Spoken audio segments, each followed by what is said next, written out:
Salam, puji nama Tuhan. Hari ini kita belajar satu kebenaran firman Tuhan tentang hukum menabur dan menuai, hukum tabur tuai. Kita akan belajar satu kebenaran firman Tuhan. Kita berdoa terlebih dahulu. Bapa, kami bersyukur untuk saat ini. Ajari kami untuk mengerti kebenaran firman-Mu, sampaikan kehendak-Mu atas setiap kami, dan bila firman-Mu berbuah dalam setiap kehidupan kami, ini kami bisa melakukan firman-Mu. Dalam nama Tuhan Yesus, haleluya, amin. Kekasih Tuhan, ada banyak orang yang salah mengerti tentang hukum tabur tuai, dan banyak yang mereka tidak tahu apa itu hukum tabur tuai. Jadi dalam istilahnya di dunia ini ada banyak istilah tentang hukum tabur tuai. Tapi hukum tabur tuai ada banyak yang menyamakan dengan memberi, menerima, take and keep. Kita belajar satu kebenaran firman Tuhan dulu. Kita lihat Galatia pasal 6 ayat yang ke-7. Galatia 6 ayat yang ke-7, firman Tuhan katakan, jangan sesat. Allah tidak membiarkan dirinya dipermainkan, karena apa yang ditabur orang itu juga akan dituainya. Ini firman Tuhan sudah mengingatkan kepada kita bahwa kita jangan sesat, karena Allah tidak akan membiarkan dirinya dipermainkan. Dipermainkan dalam hal apa? Dalam hal tabur tuai. Apa yang ditabur orang itu juga akan dituainya. Dan untuk taburan ini bukan hanya berbicara tentang harta kekayaan, karena firman Tuhan tidak berbicara khusus hanya untuk kekayaan.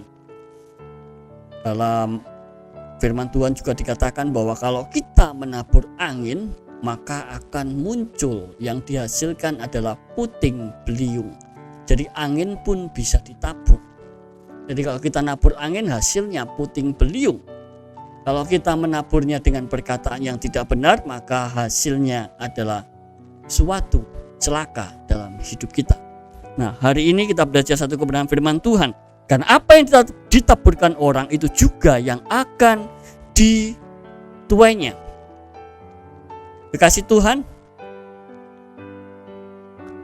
1 Korintus 15 ayat yang ke-36 ini menjadi dasar dari hukum tabur tuai. Firman Tuhan katakan, hai orang bodoh, apa yang engkau sendiri taburkan tidak akan tumbuh dan hidup kalau ia tidak mati dahulu.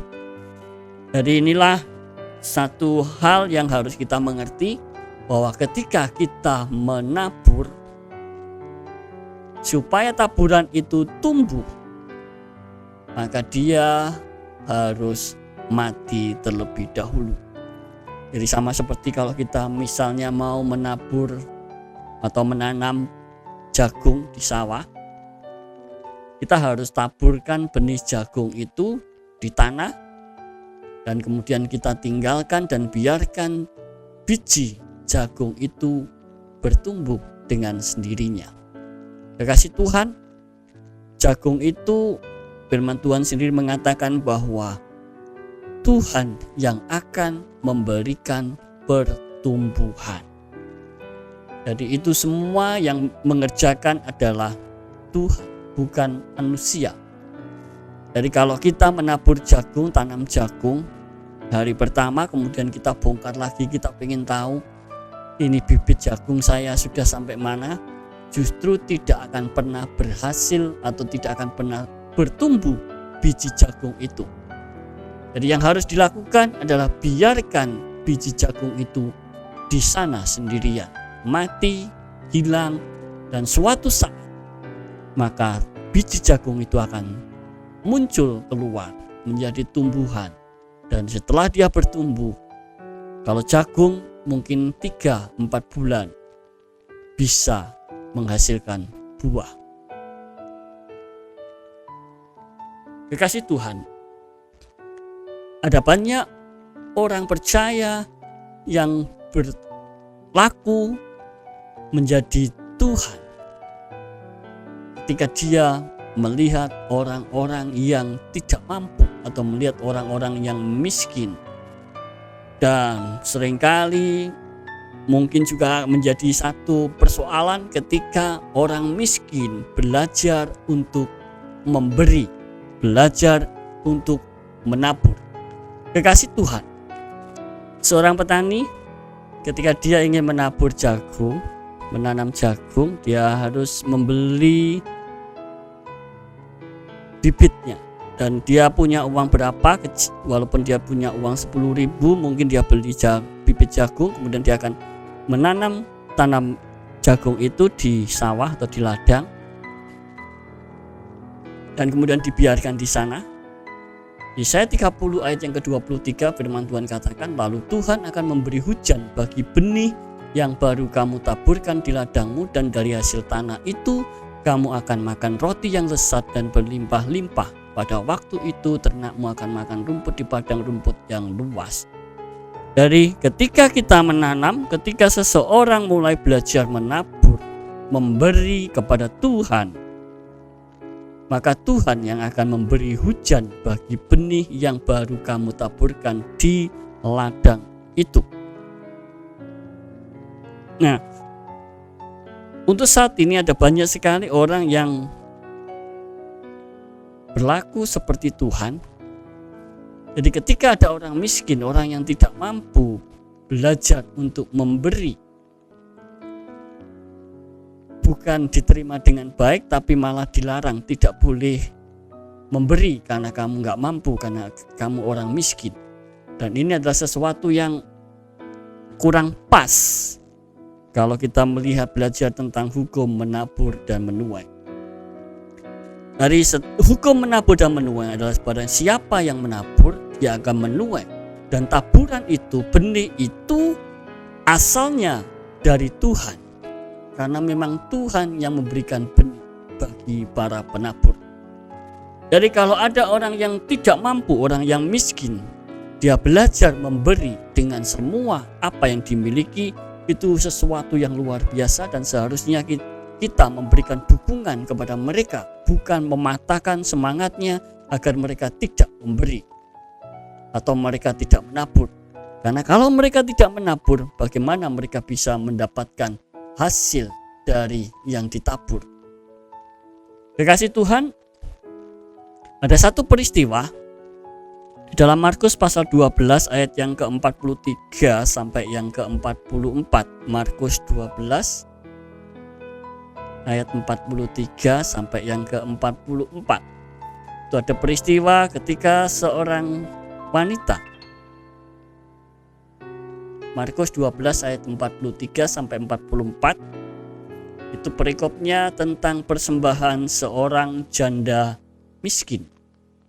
Ayat yang ke-43 dikatakan, maka dipanggilnya murid-muridnya dan berkata kepada mereka, aku berkata kepadamu, sesungguhnya janda miskin ini memberi lebih banyak daripada semua orang yang memasukkan uang ke dalam peti persembahan.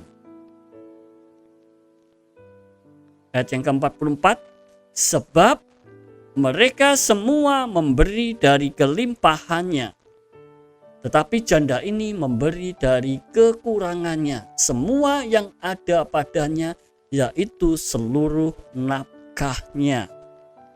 Kekasih Tuhan, ketika seseorang memberi, belajar untuk menabur, maka seringkali yang terjadi adalah mereka mulai berkata bahwa taburan pemberian orang miskin itu tidak ada artinya. Mungkin si orang miskin hanya bisa menabur 1.000, 2.000, 3.000 atau 10.000. Sementara orang lainnya mereka bisa menabur ratusan ribu, bahkan mungkin jutaan, bahkan mungkin juga nilainya miliar. Tetapi yang dilihat Tuhan ketika janda miskin ini memberi, dia berkata kepada murid-muridnya bahwa pemberian janda miskin ini sesungguhnya lebih berharga, lebih banyak daripada pemberian semua orang yang memberi pada saat itu. Kekasih Tuhan, kalau kita pikir secara nalar, ini ada seorang janda miskin yang tidak punya apa-apa dan dia memberi 2 peser uang, 1 duit. Dan Yesus melihat itu, sebenarnya seharusnya Yesus mengatakan kamu gak usah memberi. Bahkan mungkin langsung diberi uang karena janda ini miskin. Tetapi Yesus tidak melakukan hal itu. Yesus justru membiarkan si janda miskin ini memberikan uangnya, menaburkan uangnya. Dan dia mulai berkata kepada murid-muridnya bahwa apa yang diberikan oleh si janda miskin ini itu lebih berharga. Kekasih Tuhan, saya percaya taburan si janda miskin itu dihargai Tuhan, dihargai Allah. Karena dia, firman Tuhan tadi katakan, dia memberi dari kekurangannya. Semua yang ada padanya, yaitu seluruh nafkahnya, diberikan untuk Tuhan. Kekasih Tuhan, mulai hari ini jangan kau melarang seorang yang miskin untuk menabur. Yang bisa menabur itu adalah semua orang, bukan hanya orang-orang yang kaya, orang-orang yang memiliki uang yang bisa menabur. Dan mungkin kita juga berpikir, bukankah ini orang miskin, seharusnya kita yang memberi. Itu memang bagus kalau kita mau bisa memberi. Tetapi izinkan si miskin untuk menabur. Karena apa yang ditabur itu yang akan dituai. Jika si miskin tidak pernah punya kesempatan untuk menabur, maka kapan si miskin bisa menuai? Orang yang tidak punya, petani yang miskin, dia akan berusaha mati-matian. Mungkin dia cari utangan untuk bisa menabur di ladangnya. Mengapa? Supaya mereka bisa mendapatkan hasil tuaian. Jadi kita belajar untuk memberikan kesempatan juga kepada orang yang miskin untuk bisa menabur, agar mereka juga bisa menerima hasil taburan, yaitu tuaian yang berlipat kali ganda. Karena taburan itu, firman Tuhan katakan, Tuhan yang akan menumbuhkannya. Si Tuhan memberkati. Bapak akan bersyukur untuk saat ini, mengajarkan kepada setiap kami semua untuk menabur dan menghargai taburan setiap orang. Bukan hanya taburan orang-orang yang kaya, orang-orang yang punya, tetapi biarlah taburan orang yang miskin yang Engkau hargai, kami juga bisa menghargai mereka dengan taburannya yang sedikit, dengan taburan dari apa yang dimilikinya. Dan saya percaya, dan biarlah firman Tuhan sesuai dengan kebenaran firman Tuhan, Tuhan yang memberikan hujan bagi taburan itu dan menumbuhkan taburan mereka. Terima kasih Bapa, di dalam nama Tuhan Yesus Kristus. Haleluya. Amin.